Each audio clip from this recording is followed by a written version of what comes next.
happen and it could be good. Something's gonna happen and it could be good. Something's gonna happen and it could be good. Something's gonna happen like we knew it would.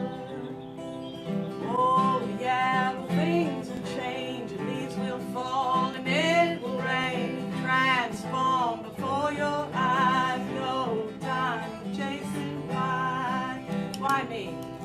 Oh, you never know just how life is gonna go. Jump in your boat, row, row, row. Jump in your boat, row, row, row. Something's gonna happen and it could be good. Something's gonna happen and it could be good. Something's gonna happen and it could be good. Something's gonna happen like we knew it would. Oh yeah, you gotta aim high and go for your pie in the sky. Go ahead, trust yourself, everything will right itself. Oh yeah, well life's a stream, so go ahead now, follow your dreams. Jump in your boat, row, row, row. Jump in your boat, row, row, row. Something's gonna happen and it could be good. Something's gonna happen and it could be good. Something's gonna happen and it could be good. Something's gonna happen like we knew it would. Oh my goodness, what a beautiful day. Here we are in sunny Florida. It is St. Patrick's Day. So that is, I guess what is this green? This green is sort of it's not really St. Patrick's green. It's a little bit of a washed out green. But that's okay. Hello to all our podcast listeners. You can catch the show on iTunes and Stitcher and wherever you get your podcasts. Thanks to the live audience. Thank you, Facebook people. Hope you're all doing great. Feel free to send us some good news. We want to hear about it. Lots of wonderful things have happened this whole week, and I'm sure you could share it with us. One of the things that's going to happen now is we're going to get Pippi up here, and Pippi is going to... Hi, Laura. Pippi, we love you. I'm so excited to be here. Aww. And to see you. Sit down. Okay. My dear. Great. Good. Yep, I have the right color green, but Yeah, I know. I think it's all. I I'm think a little it's nice. washed out It looks compared nice to- together, I know, though, like we're a garden, mashed out. We're a clover garden. Yeah, look at the flowers. Yeah, green now. So Pippi, you have a show called the Trippy Pippi Show. Yes. So I'm a percussionist originally, African drums, and I basically play anything that makes sounds and noises. And people send me gifts usually, and then I feel challenged that I have to learn how to play. Yesterday in the mail from Anonymous was this metal thing. I had no idea what it was, and it's a banjo harp, mouth harp banjo. Huh. I put it in my mouth and tried to play it, and I already cut my lip. I'm gonna learn that. So that'll be the next thing. But It's like from Anonymous. I wonder if they were like being kind or unkind. well, lip lacerating. I unraveled the mystery, so I know who it was. Okay. You know who you are. And I will learn this because it sounds cool, but not when I do it. It hurts. But yes, I like to play lots of instruments. And you were actually an actress in Hollywood at one time, weren't you? Oh, you're bringing that up. Yes. I am. Yes, I spent 8 years in Hollywood as an actress, sometimes working, sometimes not working. Isn't that what actresses do? Yes. And at the end, I decided I like living indoors, so I retired. And I became a musician. That makes a lot of sense. Well, it is nice. Yes. So, So when did you go from being a percussionist to like a songwriter? Okay, so I've always written songs, but I played percussion, so it wasn't really feasible for me to do a whole song on my own. So I have all these songs in Notebook that I just kind of never did anything with it. So I even decided I wasn't ever going to learn any string instruments. One of my shows was called No Strings Attached. I'll play anything but strings. Then I realized, I would really like to sing. I wrote a song I really liked. I'm really going to learn this. So I just decided I was going to find an instrument that spoke to me, and I learned how to do it myself and practice with YouTube. And now I have 4 songs that I've written that I can play. on my own. Yeah. So now I have lots of strings attached. And but I like it. and why did okay, the instrument that you chose to learn, I'll show you. It's so cute. the Banjolele or wait. So it could be banjolele or what's the opposite? Ukulele. Ukajo. ukulele, I think I like banjolele better. like a little banjo ukulele. It looks a little bit like a banjo. I like that it was little because I lug so many things around, and just one more big thing would make it harder for me. So I wanted something small. I wanted something easy. So I kind of looked up what's easy. Well, none of it was easy, but like ukulele is easier than some others, and so this plays exactly like a ukulele, but it sounds like a banjo. Right. So it's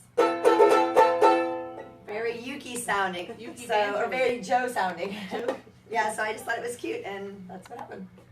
All right. Do you want to play a song for us? Yeah. All right. Why don't you start by playing a song for us? All right. I'm gonna get out of the way. I'll do it. All right. My man ain't got a pot to piss in, but he sure is good at kissing on. That man got skills. That man got skills.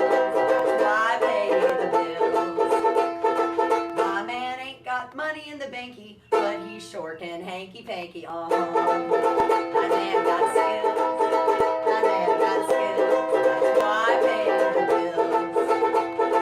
Everybody says leave that man. They say that he's got no plan, but I don't mind bringing home the bacon with all that sweet loving we are making. Listen, girls, I'm doing all the taking. Oh, yes, I am. Yes, I am.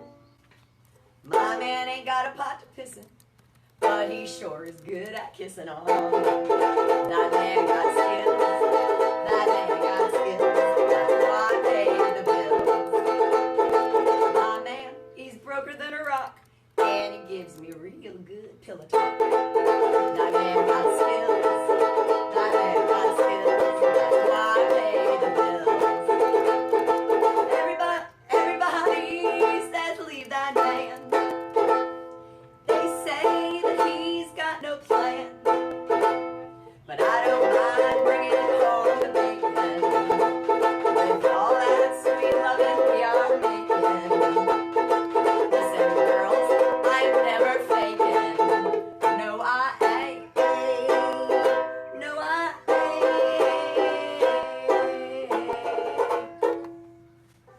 My man don't look good on paper, but he sure is sweet love maker on. That man got skills. That man got skills. That's why I pay the bills. Yay! Yay! Now, that's a story about a man. Yes. I was so inspired to write that song that I had to learn this instrument. That's actually the second song that I actually learned how to play. And so, what was the first instrument you learned how to play? The first instrument, Yeah. African drum. And where did you pick up African drumming? So I always wanted a drum, and I would play. When you say you always wanted to drum, I mean, do you mean from the time you were 2, or? No, I won't say that. I always was musical, but I never. The bottom line is I was always musical, but I didn't really like to practice something unless I was really natural at it. So one day a friend brought.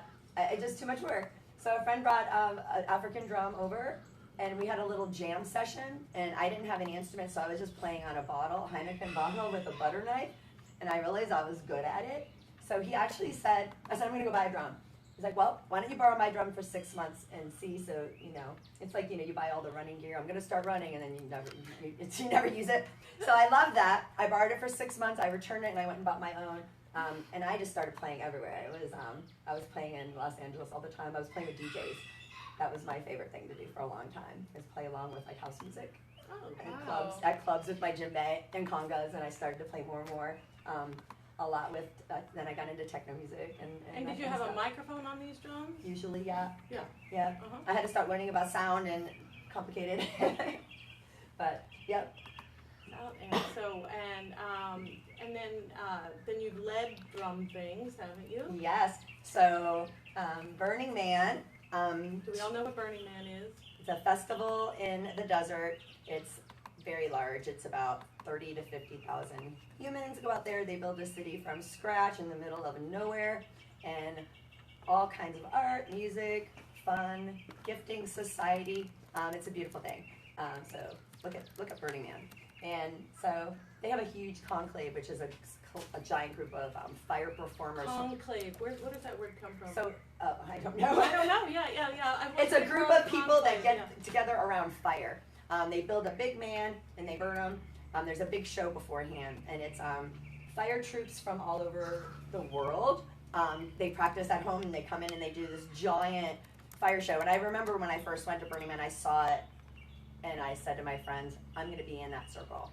And then, so there was an audition for drummers, and I made the audition, and I was ready to, I flew there with this little drum, and I was just so happy to be there. And when I got there, the lead drummer was not feeling well and didn't show up.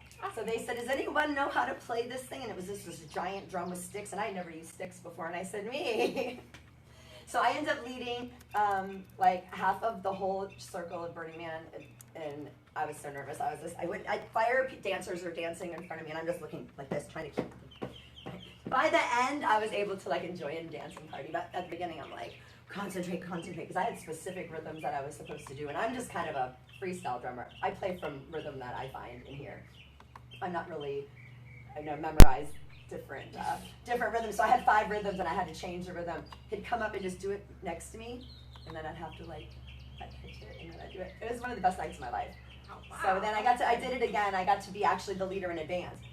So I was assigned to be the leader, and then I had my own group of drummers and performed, and got to play for the fire dancers. It's really an amazing thing to lead the fire dancers, because I'm a heartbeat person, so I can keep the time. I'm kind of a human metronome, so that's kind of my skill. So just being able to make sure you keep the music at a pace where it's not too fast for these performers. They're performing with fire, I mean, they're professionals, but you want to keep the beat for them for the show and the timing. So that's kind of what I did. You are amazing.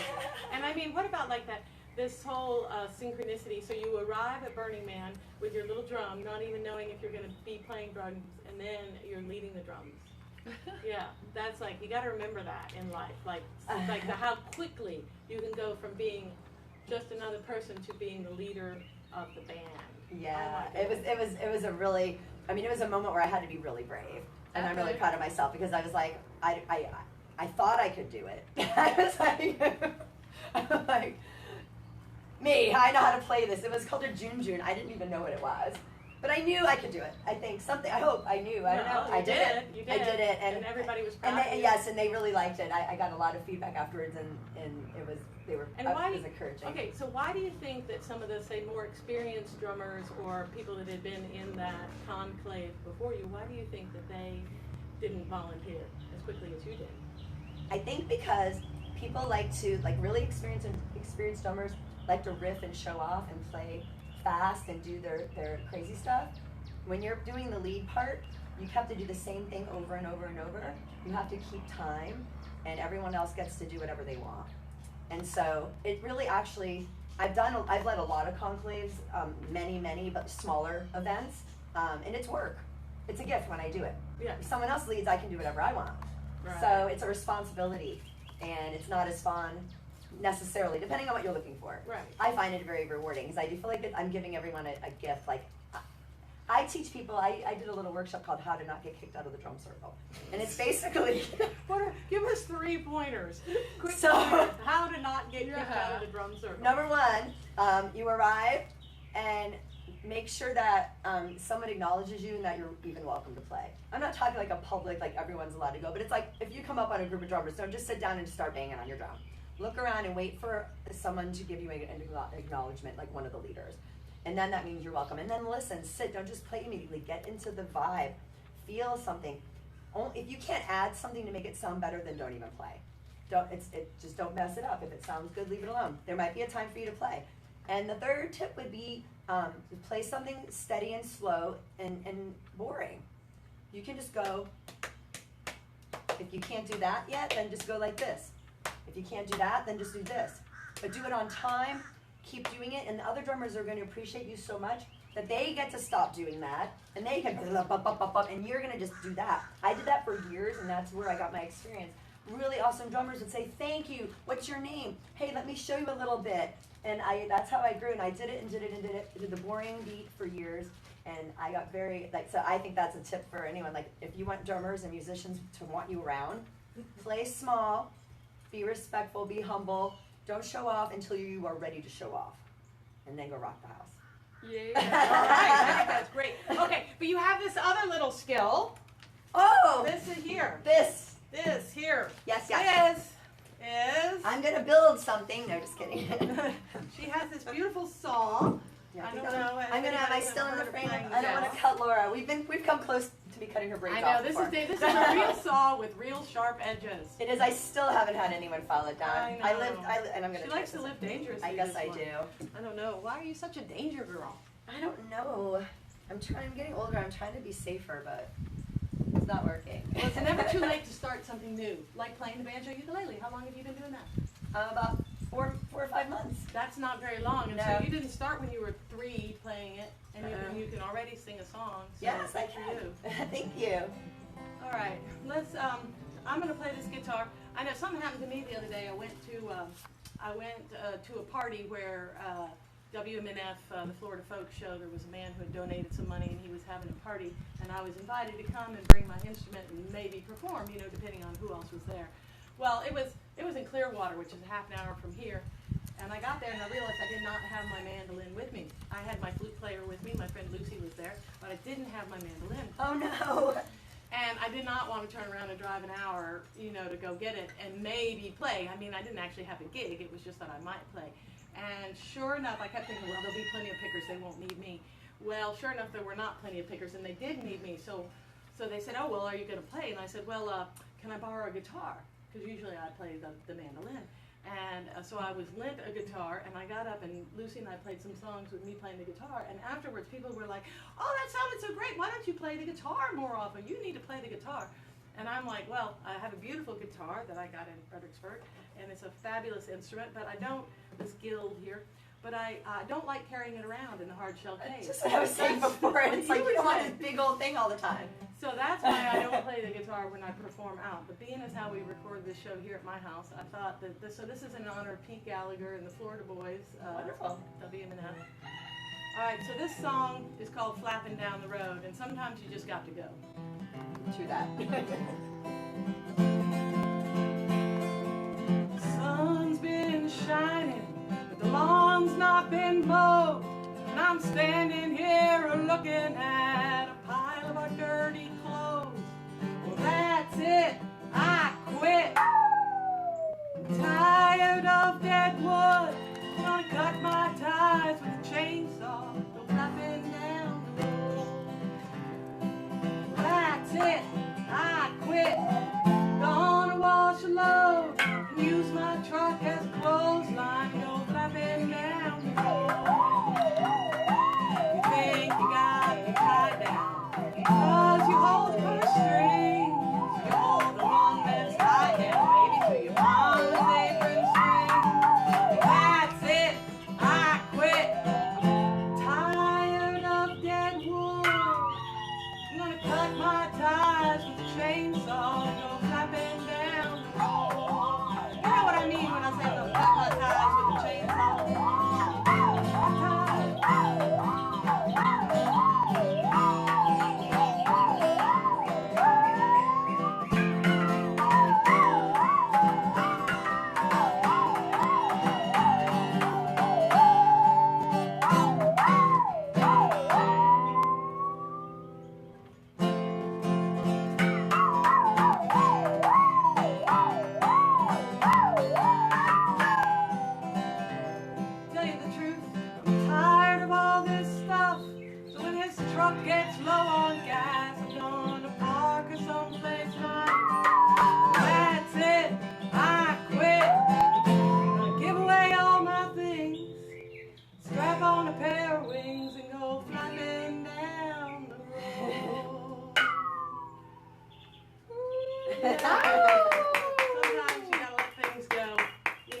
bad juju to hold on to everything.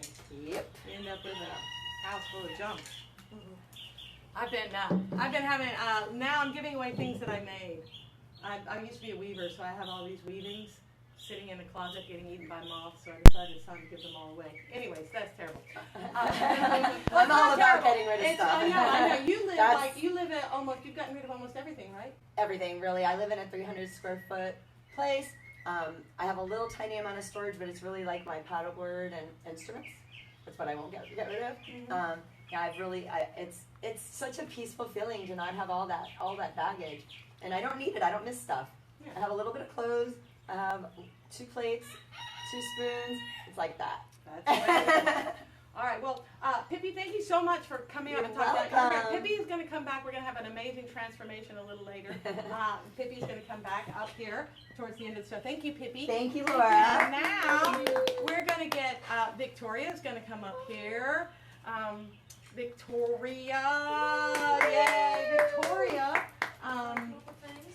She is a henna artist, and she's going to come up here and talk to us a little bit about some henna. Look at me go, bringing stuff up. Look I at you go. Let's see your demonstrating. stuff. Hi. What kind of stuff do you got with Well, you? I just brought my balls so that way I can make stuff. Okay. How are you, first of I'm all? good. Good to see you. Thank you so much for Yay. joining us. You do henna. I do. And will you do a little bit on me? I will. Just do me a little henna while we gonna talk. do Can you it. talk and do that? Can you do talk and do henna at the same time? I can. She I've is- done this for this is- 19 years as my almost full-time job, and I don't know how that happened. And if you don't know how that happened. I have to say, I knew Pippi when I got here, and we didn't know that we knew each other. We were like, I know you, and then we figured it out. We knew each other from sipping coffee. But, Coffee sippers. I worked at Burning Man this year. Nice. Yeah, I worked for the Department of Public Works. Public work. So yeah. What did you do? I mean, what did that entail? It entailed working with the org to set up the city. So it was the Department of Public Works for Burning Man, setting up the, I worked dispatch, so it was the people who set up the porta potties, the electrical, making sure you have internet. And is that a paid position or is that? I was lucky enough to get a paid position, There are some but paid there's a lot positions. of volunteering going on. So, Mhm. yeah, so that was Well, interesting. good for I you. knew Pippi, and then I come in and she's talking about Burning Man. I was like, I need a little connection. exciting. Okay, so first of all, tell us about the henna itself. Ooh, squishy, squishy. Actually, this is frozen. So what I do is I work with a natural plant called henna. And henna, 2 N's, henna, is you buy ground henna leaves, and I mix it with a citric acid to set off the staining properties. It has henotanic acids that will dye the upper layers of your skin. So you want to leave it on as long as you can, and then you get this beautiful orange stain that darkens to sort of a burnt brown. And why is it sometimes, like I've had henna before that really didn't stain my skin very well? That is because henna, I'm glad you asked that. Henna is very mercurial. Mercurial. It's a I like great that adjective. word. There we go. Yes. Which means that it changes very quickly. So depending on the temperature that's out right now while I'm doing henna, my henna could be thinner or thicker, depending on how cold or hot it is. So today we have lovely weather. It's not Lovely too henna hot, weather. It is. It's lovely henna weather. See, if people are really, really sweaty and I put henna on your sweaty body, it'll like bleed and not be good. But if you're too cold, it could be really stiff, and then I hurt my hand, and it's just going to draw heat out of your body. So henna comes from desert countries. So And do you have any idea what the plant looks like? Just yes, I out of do. It's a very small bush that grows. Needs about over 100-degree weather for about 3 months to get good stain. But the reason it's mercurial is that the henotanic acids will expire, and so if it's too hot, it'll actually make it go bad faster. So I keep my henna in the cooler, or if it's too cold, So you take this dried powder and you mix it with lemon juice. And then you only want to mix it a little, like the amount you're going to use. Is that what you're saying? Well, when you're doing henna for a lot of people, you use a lot of henna. Right. So I mix up quite a bit and then I freeze it. And freezing it. Wow. There's a little trick. Yeah, tricks of the trade. little Now trick. there's a bunch of different henna recipes too. I was taught how to make it with lemon juice. So I use lemon juice and then what's called a terp. And that terp helps it to sink into the skin. You ever have Vicks Vapor Rub on your chest? Yeah. Okay, you know how it burns a little? Yeah. So that is because it is eucalyptus. It's a camphor base and it's sinking into multiple layers of your skin. I will sometimes use eucalyptus also, or tea tree oil. Well, that's super interesting. Yes, and that way you have three ingredients. Okay, so what are your, just so people can see, just do a little bit, something really small right there on my wrist. And she has, look, she has this beautiful pillow that she lays your hand on. Everything should be soft and comfy at the henna place, that's right. And there's all sorts of henna. I'm not gonna clean off your skin. So, now, when you started doing henna, where did you first learn about it? So, I very first learned about henna in Indonesia. Indonesia, you were traveling in Indonesia. Yes, and these ladies would do the tips of their fingers, they didn't do designs. They just did the whole tip of their finger. I wonder why. So that was because ain't got time for no nail polish stuff coming off. So it ties the fingernails, and that's that. And the tip and the finger itself. That's right. Oh, So the darn. tips of the finger would fade, but the design itself. You mean like that it would stay on, like the fingertips would fade, but the design would stay on the fingernail. Just the color would stay on the fingernail, yep. Yeah, and so you have this cute little, it looks like I don't know, like a little plastic squeeze bottle with a teeny little tip. Yes, And this stuff is running out, it's like the texture of, well, it's almost thick like nail polish, isn't it? I liken it to sort of a runny frosting. Runny frosting. Not too runny, but you know. And so you were in Indonesia, and you ended up seeing the henna. So what made you want to pick it up and do it? Well, these ladies did henna for me. So what happened was a few years later, I did henna at Renaissance Festivals. And so I was taught to do henna by a friend of mine who has her own booth at the Renaissance Festival. Isn't that nice? And there's certain patterns that you think of as more traditional. Yep. And then just This is a classic henna flower you're getting on. this is the classic henna flower here. Isn't this amazing? There it is. You can do all sorts of things. You can do designs in there, or you can do little shading things. All right, well, I'm going to end up with a classic henna. And the other nice thing is that Victoria has offered to do a little henna for our musician Pippi before she leaves. That's right. Now, Everybody may just get a little henna. All you know, right. people like, so if you're getting married and you want to have a bridal shower, you should Yes. call. Me. And you could call Victoria. Right. So they did that for weddings, but a lot of people, you know, they don't know a lot about it. Not people are like, what is that? Is that a tattoo? No. So sometimes people will do it for weddings because the red color is said to ward off the evil eye and keep negativity at bay. Also the intricacy of the patterns. So the red color is like life, it's fortuitous, it's to celebrate the wedding. A lot of cultures, the women wear red when they get married. It's not, white is no. And then the intricacy of the patterns is, you know, if somebody's like, oh, I really hate, wow, that's a really cool mood. So if somebody's in a bad mood, it's said to sort of make Things dissipate bad energy. We need Well, a that's- swirly swoopy. We need a swirly swoopy before we're done, she says. And it comes out kind of like wet frosting, like you say, and you leave it on your skin until it dries. That's right. And how long does this take? Well, that's the weather again, but today, I'd say 10 minutes. In about 10 minutes on a nice breezy, what's the temperature around here, folks? 70? 70. 70, according Ooh, to our 70. audience member says 70. And then it'll be like crusty mud Yes. on your, We call it crusty. like crusty mud, and then you brush that off. Yeah. Well, no, not right away. You want to leave it on as long as you can. The longer you leave it on, the Like deeper it up dries. until tonight. Yes.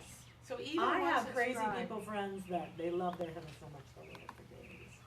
before they try and scrape it off, you don't have to scrape. Okay, No, so it's not the gonna hurt you. longer. So you can wear it that long. but And then you know. people use henna to dye their hair too, don't they? Hair, it dyes proteins, hair, skin, and nails. That's why the girls would do their fingertips. So I first did henna designs in India. Yeah. So in India, they're all about the design. Very intricate, very lacy. Whereas Middle Eastern patterns are a little bit more, there's more of the negative space, Uh-huh. whereas Indian artwork is more of lace, And you do this at fairs and stuff, and what is the most common thing that people want you to do? It depends on where you're at.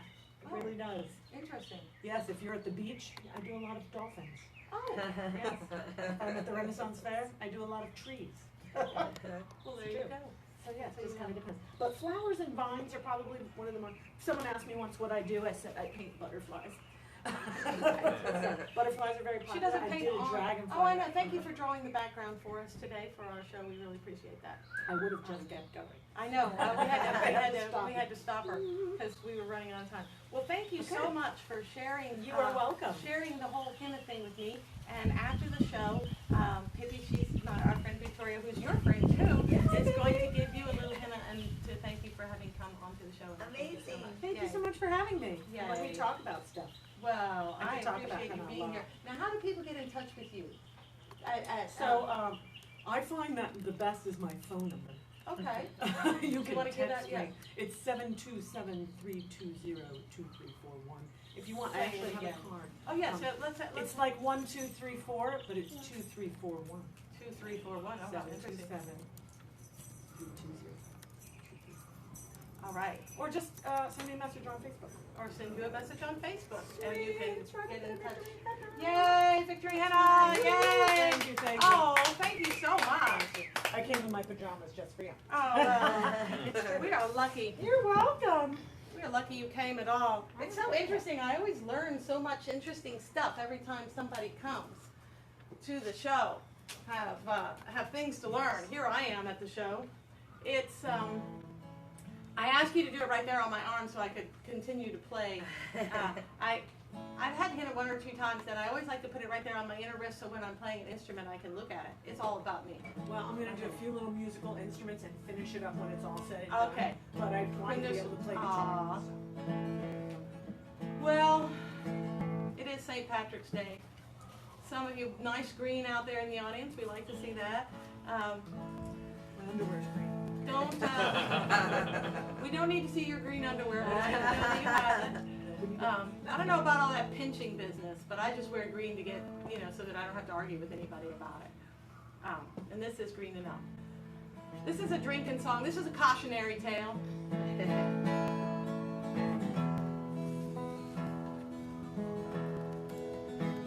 Last night, woke up this morning with this terrible aching head. Got drunk last night. I woke up this morning in somebody else's bed. I never should have had so much to drink. I never should drink then kiss. I let that boy into my house. Now everyone in town knows. Hell, my mama knows. Mama said to me, said, oh young one. Mama said to me, she said, what have you done? You spent your life running after fun. You wasted your life. Oh, that's what you've done. And she was right, Lord knows. I got drunk last night. I let loose a little piece of my mind. Got drunk last night. I thought it'd be alright to say I never should have had so much to drink. I never should drink then speak. I let those words out of my mouth. Oh Lord, what I said is front page news. We got this magazine, we call it the Kitchen Rag. It comes out the back door of the restaurant that you work at. It's a rag, and it tells you everything everybody done. And what I done is front page news.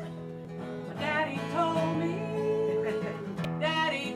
me, girl. My daddy said to me, he said, oh my girl, stay away from demon alcohol. You drink, you're gonna fall. You mess with demon alcohol. Nothing in the world gonna stop your fall. Lord, he was right. I got drunk last night. Woke up this morning with this terrible aching head. Got drunk last night. I woke up this morning in somebody else's bed.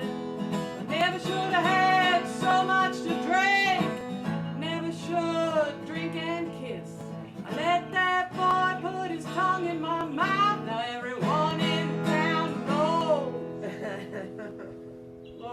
embarrassing. It'll get you into trouble.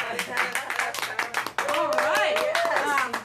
We have got Lisa, the founder of Hannah's Homeless, who's going to come up here.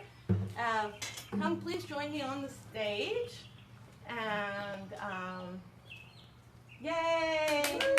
You're a founder. How are you? I'm good. I have to hug with my arm out. Oh, yeah. Sit down, Lisa. Lisa, do you want to tell us what is Hannah's Homeless? Okay, Hannah's Homeless is a 501c3 nonprofit, and we are a resource to the local homeless community here in St. Petersburg, or Gulfport, as the case may be today. Yeah. And why do you want to do that? Why do you start such an organization? I mean, there's plenty of homeless people out there. There are, and there's plenty of other organizations that help homeless people. Some much bigger and with a lot more money, and so they do good work. And why do I do this? I've been doing this since 2006, and personally, it started out for me the day there's a historical thing that happened here in St. Pete. I don't know if it's historical. It's historical in my work.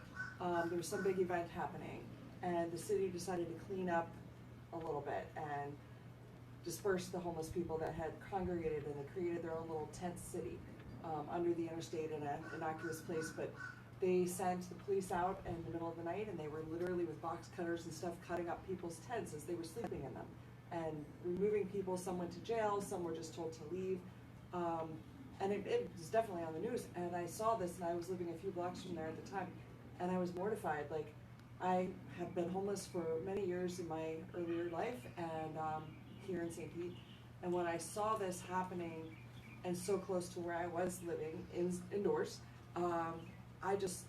it broke my heart, because I thought, when you're on the street, you have really no sense of dignity left, right? Like, it's really a lonely, horrible place to be.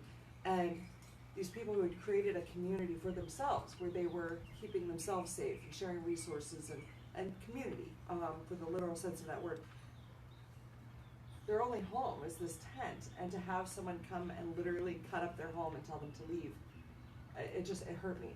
So I packed up what I had at the time. I had sleeping bags, and I had a tent, and I had extra blankets, and my son, who's now 14, put him in a stroller, and we went down there and brought everything we had to give to them.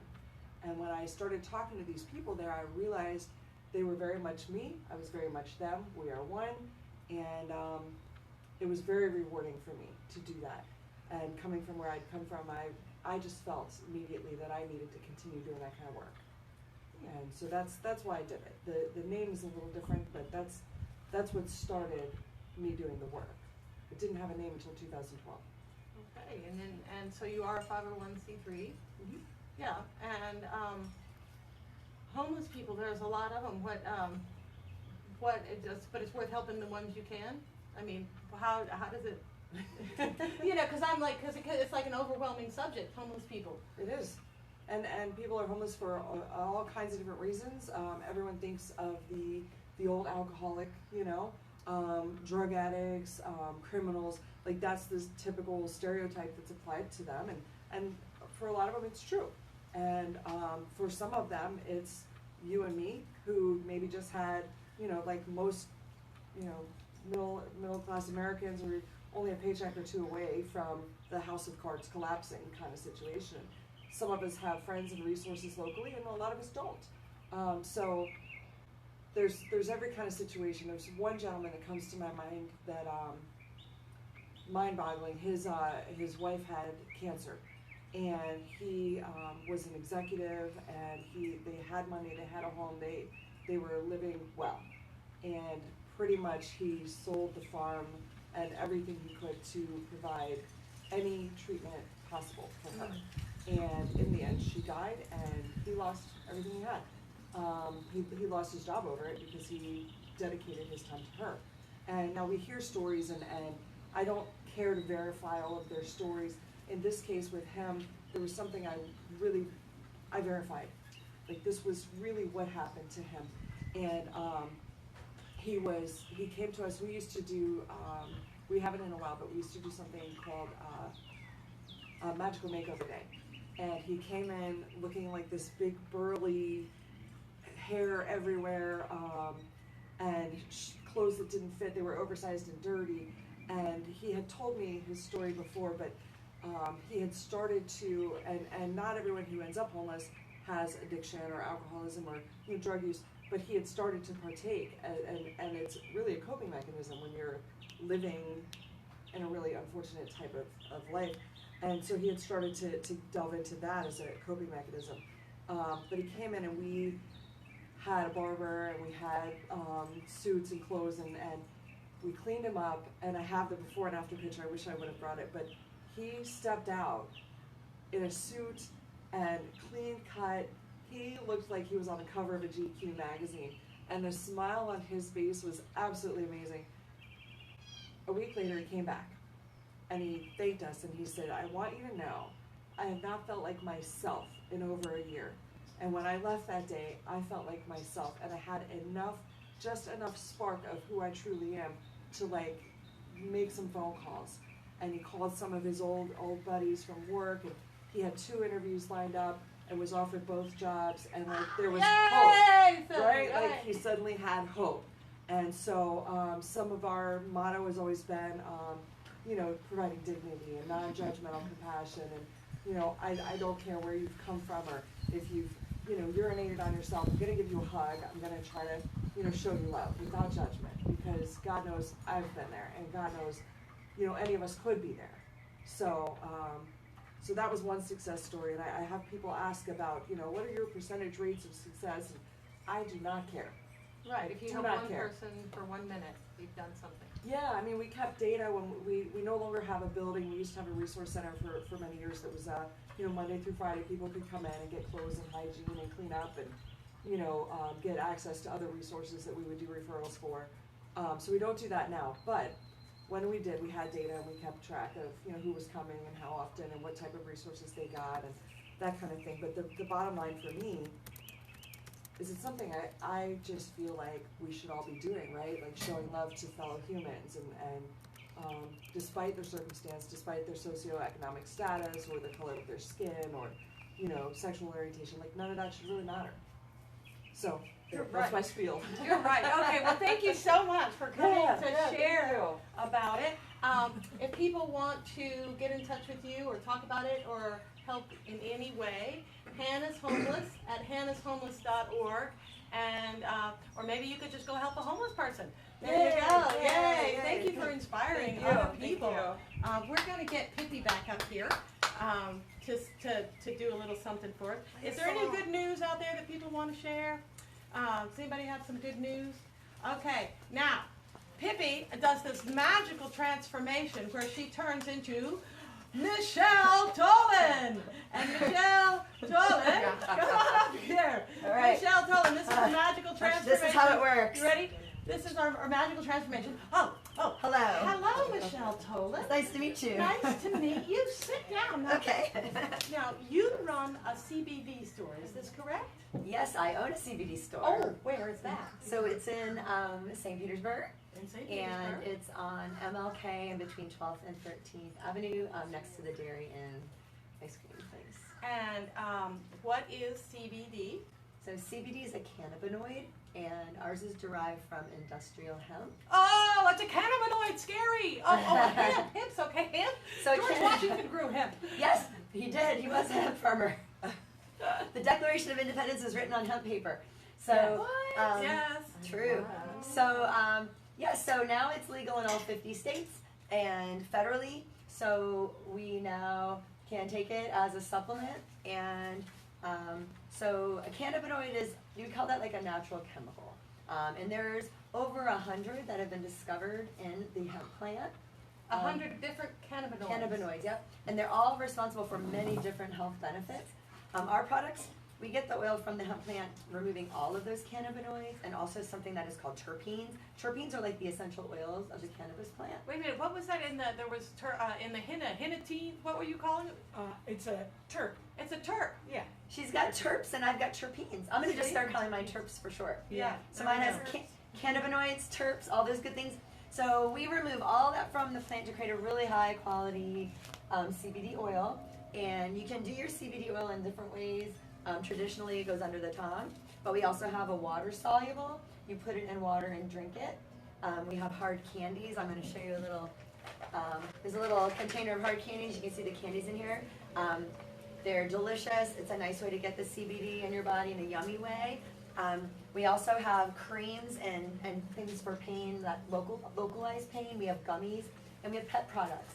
So, Oh, pet products. yes, it's incredible for pets. So when I first started by working in a CBD shop before I opened my own. And I was kind of, at first, the customers would come in and just tell me how much better they were feeling, and it was almost like it sounded like a miracle, and I thought it couldn't really be real. This is too good to be true. So I gave some to my dog, Bongo, R.I.P. And I know, and I'm like, you're in on it too? She was like healed.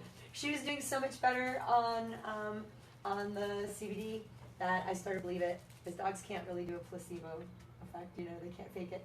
And so I started taking it, and it really is real. It's very helpful for so many things. So I love what I do. I love helping people stop taking prescription and take CBD instead. And I have a sample in the audience. On every chair there's a bag, a gift bag, and inside the gift bag will be one of the hard candies. There's going to be a little bit of cream. So the cream I'm going to show you, this is a pain cream. So with the pain cream, you just need a tiny pea-sized amount. It takes about 5 to 15 minutes to get into your system to start working, and you get 6 or 7 hours of pain relief. So since it's St. Patrick's Day, you're going to say that's your little hangover kit. So if you do have a headache this morning or tomorrow morning, so long St. Patrick's weekend, you put the cream on your temples, between your eyes, and behind your left ear. Your left ear.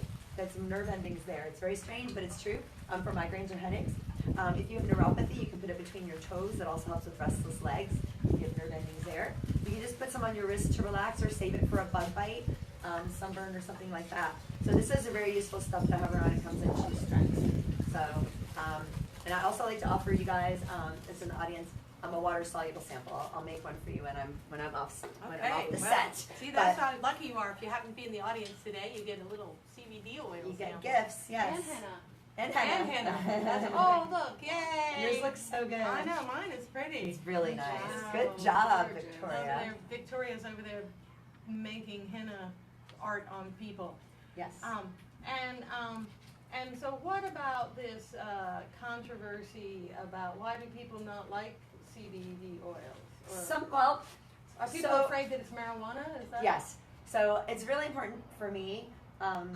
Because you did play a doctor or a nurse. You did play, like when she was Hollywood, she was a nurse. Weren't you a nurse? I did. I played a nurse for 3 years. She played a nurse for 3 years, and Yes. now she's healing people. So I think played she's one a- on TV. So now I'm gonna do it for real. Yeah, I'm not a real nurse, but I play one on TV. Yes. But I do own a henna store. Okay, go ahead. So, my mission is to educate people on CBD and that it's all the health without the high. And so marijuana can get you high and hemp can't. So you can get CBD from the marijuana plant, or you can get CBD from the industrial hemp plant. So if you go to a dispensary to get CBD, you're going to have some THC combination in there. And the THC is what an active THC is the ingredient. cannabinoid that gets you high. Okay. And Okay. that. So is there THC in hemp? A little There bit. is there's 0.03%, which is a trace amount, and that is in the industrial hemp. So when we do take all that good stuff out, there is a trace amount of THC. So we actually remove that THC and have a 0 THC product. So there's none in it, basically. So you can have, but even if it was in there, it's not enough to get to do anything. But we do remove it just to make people feel more comfortable. And to guarantee that there's no way you're going to have a psychotropic effect from our product. It's going to give you all the benefits though, without having to feel that way. So it's a good solution. Even if people have their prescription and they go to the dispensary, they don't want to be high all the time. So maybe they want to take the THC at night and take the CBD in the day. Another fascinating thing about CBD is you take it alongside with THC, it lessens the effects. It takes the paranoia away, and it helps with short-term memory. So actually, if some people do need that strong stuff, they really don't feel well, the CBD can help to work together with it, to help with people that do have problems when they take it. Now, you can buy CBD almost anywhere. What about the CBD oil that you sell is special and different, say, from some others? Like, what are we looking for when we're buying a CBD oil? So that's a really good question. You want to find out what the extraction process is. The extraction process. That's probably the most important. So you can remove CBD cheaply through a solvent, and the solvents would include maybe alcohol or ethanol. And at the end of the process, they burn that off. But you don't know if you don't know who's created this product, you don't know, maybe they didn't burn it all off. And especially in a vape, if you get a vape from a vape shop and don't know the exactly where the oil came from, how the process was done, that can actually cause cancer if you smoke ethanol. So it's very important that you find out where the source of the oil is for that case. In general, you want to make sure, so the extraction process that you want is CO2. CO2. Yeah, don't make me explain the whole process. Right, It's well, very that's okay. scientific, but it's not with solvents. It's not with harsh chemicals. And the other one is you want to know if it's third-party lab tested. We test our oil 3 times in our own laboratory, and then we have third-party lab testing, test the final result. And you can take that, on the phone you have the QC code. You can scan the bottle of our oil and find out the batch and find out everything, the whole list of everything that's in the bottle is like transparent, you can see it. So if they won't offer a third-party lab testing results, they may not be serious about it. Everyone can make it now because it's legal, so everyone is. There's going to be at some point FDA approval is going to be chiming in now that it's legal. We're already in positioning to be approved. We have the child locks on the bottles. We're not going to miss a beat. A lot of people will fall out when that happens. We have an FDA approved kitchen, and we're making sure that everything is in compliance ahead of time. Yeah. So it's the good stuff, and you're gonna have. I have a staff of amazing, people that work there, and I'm there, and we can answer your questions. We can help you with how much to take. All right, yeah, now, okay, so then different bottles have different amounts, different dosages, so not all CBD, like even all of them that are extracted with CO2 are not the same strength. Oh, there's actually one more thing too, one more point. There's also a thing called a CBD isolate, or a CBD broad spectrum, or a CBD full spectrum. So remember I talked about taking all that good stuff from the plant and creating the high quality oil? You can also just get the CBD out alone. So it's still good, but it's kind of like the difference between eating a vitamin C and eating an orange. So you can still get benefits from the vitamin C. Yeah, like vitamin C is only one of the vitamin C compounds that's in an orange, one of the 36 C compounds that are in an orange. Check my numbers. Nice job. So then, so that's exactly right. that. So Like, that's, yeah, ascorbic acid is just the most strong one, but it's not all. if you want 1,000 milligrams of your new cola, take the vitamin C. But if you want all the health benefits of oranges, don't take vitamin C. With the orange, you're getting all the benefits. It's the exact same thing. So when you have the full spectrum product, you're getting all of the good stuff. The difference is the broad spectrum product just doesn't have the THC. So you want to get full or broad spectrum products so you're getting more than just CBD on its own. That might be one reason it's cheaper. That might be one reason why it's not working as well as a full or broad spectrum product. So it's the other thing. I think I answered your question, or I changed your question. No, I think that you did. So there's lots of things to look into when you're buying. Don't just, it's like the method of extraction, whether it has all the cannabinoids in it, Yep. and the dosage. Do you want to play another song before you leave, or do you want to talk? Yeah. I I will say one thing. If anyone comes in to my store and mentions the Laura Shepard show, you're going to get a 10% discount on whatever you get at my store. Or you can even call and ask Yay. questions. 727-767-0596. Folks, we're there right now. We're open on Sundays, yeah. We're open on Sunday, and you have staff there. We only have 5 minutes left on our show, and I know you have another song. All right, I'll do one more song. Come on, play another song for us. Okay. Because we could talk about CBD oil or henna or homeless people for hours and hours and hours. All right. But let's hear your song. All I'm going right. to get out of the way. Okay.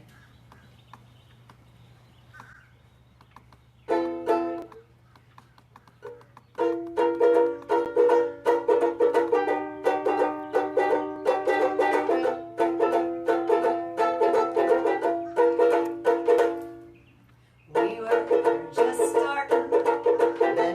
Sorry, I'm gonna start again. We were just starting. Then we were parting. I can't wait to start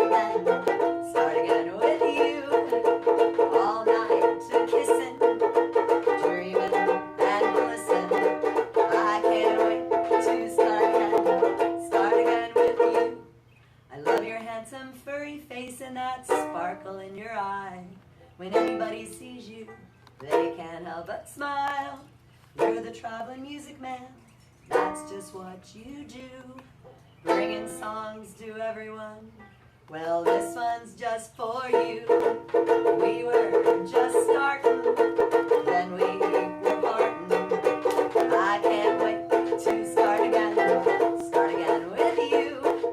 All night kissing, dreaming and blissing. I can't wait to start again with you.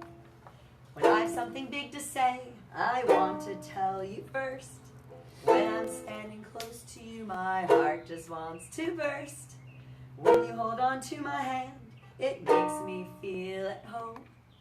I must admit, I'm a little bit homesick as I sing this song. We were just starting, then we were parting. I can't wait to start again with you. All night kissing, dreaming and blissing. I can't wait to start again with you. I know that you are far away and the miles between us long. I thought I'd keep the spark alive by writing you a song. Didn't know what I was missing, but now I think I do. I was missing starting something special with you. We were just starting, then we were parting. I can't wait to start again with you. All night kissing, dreaming and blissing. I can't wait to start again with you.